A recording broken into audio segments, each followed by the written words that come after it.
તો એસીમાં આગ લાગવાના શું કારણ છે અને બચવા માટે શું કરવું જોઈએ આવું એ પણ જાણીએ, કારણ કે હાલના દિવસોમાં આ પ્રકારના જે બનાવો છે તે સતત વધી રહ્યા છે.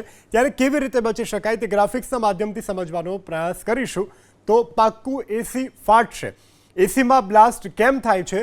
જાળવણીના અભાવે કમ્પ્રેસર વધુ ગરમ થઈ શકે છે અને વિસ્ફોટ થવાની સંભાવનાઓ જે છે તે વધતી હોય છે. વાયરિંગમાં ખામી હોય તેને કારણે પણ વિસ્ફોટ થઈ શકે છે. તે પણ આ એક મુખ્ય કારણ છે વિસ્ફોટ થવાનું, જે શોર્ટ સર્કિટ એસીમાં થાય છે તેનું. આ સાથે ઊંચા વોલ્ટેજ અથવા તો વીજળીના અછતને કારણે પણ થાય છે. તો વોલ્ટેજમાં વધારો થાય છે તો તે એસીની અંદરના ઘટકોને અસર કરે છે. આ મુખ્ય કારણો છે જેને કારણે એસીમાં બ્લાસ્ટ થાય છે. અચાનક હાઈ વોલ્ટેજને કારણે પણ આગ લાગી શકે છે. તો એસી ફાટશે જો આટલું થઈ રહ્યું છે તો આ મુખ્ય કારણો છે એસી ફાટવાના, એસીમાં બ્લાસ્ટ થવાના. બીજું એ કે હંમેશા વોલ્ટેજ જે છે તેને સ્ટેબિલાઇઝરનો ઉપયોગ તમારે કરવાનો રહેશે. જો એસીમાં ગેસ લીક થાય અને એકઠો થાય તો તેમાં આગ લાગી શકે છે અને વિસ્ફોટ થઈ શકે છે. તો આ મુખ્યતઃ કારણો છે જેને કારણે એસીમાં બ્લાસ્ટ થાય છે, એસીમાં આગ લાગે છે. એસીના ઉપયોગ પહેલાં હંમેશા કોઈ વ્યાવસાયિક પાસેથી તેના ગેસનું સ્તર તપાસવું પણ અતિ આવશ્યક છે. ત્યારબાદ ધૂળ એકઠી થવાથી પણ કમ્પ્રેસર પર દબાણ આવે છે અને જેને કારણે આગ લાગી શકે છે. એરલિફ્ટમાં પણ અવરોધ આવી શકે છે. તો નિયમિત એસી સર્વિસિંગ સમસ્યાને રોકવામાં મદદ કરી શકે છે. તો આ એરલિફ્ટમાં આવતા જે અવરોધો છે તે છે. હવે કેવી રીતે બચવું તે પણ સમજી લઈએ. ઘણા મહિનાઓ પછી એસી ચાલુ કરતા પહેલાં તેની સર્વિસ કરાવવાનું ક્યારેય નહીં ભૂલવાનું. તેની સર્વિસ અવશ્યથી કરાવી લેવી જો આ બધી વસ્તુમાંથી બચવું હોય તો.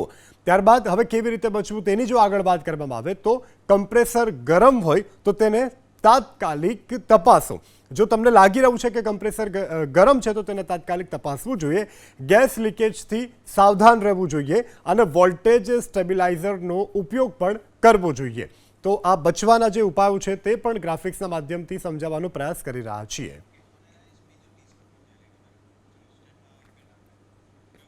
તો આગ લાગે ત્યારે લોકોમાં ગભરાવું એ સામાન્ય વાત છે, પરંતુ જો આવા અકસ્માતોમાં કેટલીક બાબતોનું ધ્યાન રાખવામાં આવે તો કદાચ ઘણા બધા લોકોના જીવ બચી જાય. હવે કેવી રીતે બચવું તે પણ ગ્રાફિક્સના માધ્યમથી સમજીશું. આગ લાગે તો તરત જ 101 પર ફોન કરો અને જાણ કરો કે અહીંયા આગ લાગી છે. એવું ન વિચારો કે અન્ય કોઈએ માહિતી પહેલાંથી જ આપી હશે. તો 101 ઉપર કોલ કરીને તમારે પણ જાણકારી આપવાની છે. સૌપ્રથમ તો બિલ્ડિંગના ફાયર એલાર્મને સક્રિય કરો. આગ લાગે ત્યારે શું કરવું તેની આ જાણકારી છે. જે બિલ્ડિંગનું ફાયર એલાર્મ છે તેને સતર્ક કરો. ખૂબ જોરથી આગની બૂમો પાડી અને લોકોને પણ ચેતવણી આપો જેથી અન્ય લોકો આગની ચપેટમાં ના આવે. ટૂંકા શબ્દોમાં ચેતવણી આપો, નહીતર લોકો ગંભીરતા સમજશે નહીં. જ્યારે આગ લાગે છે ત્યારે આગ કહેવાનું છે.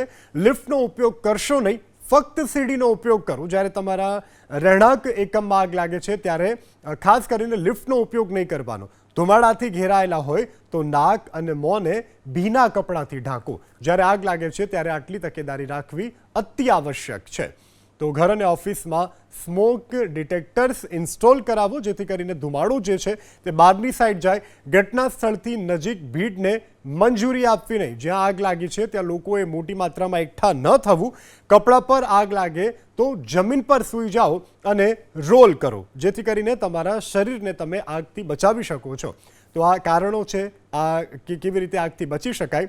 આગને ધાબળો, કોટ અથવા ભારે કપડાથી ઢાંકીને તેને બુઝાવવાનો પ્રયાસ કરો. આ મુખ્ય જે ઉપાયો છે તે કરવાથી તમે આગની ચપેટમાં નહીં આવો અને પોતાની સ્વરક્ષા જે છે તે કરી શકશો.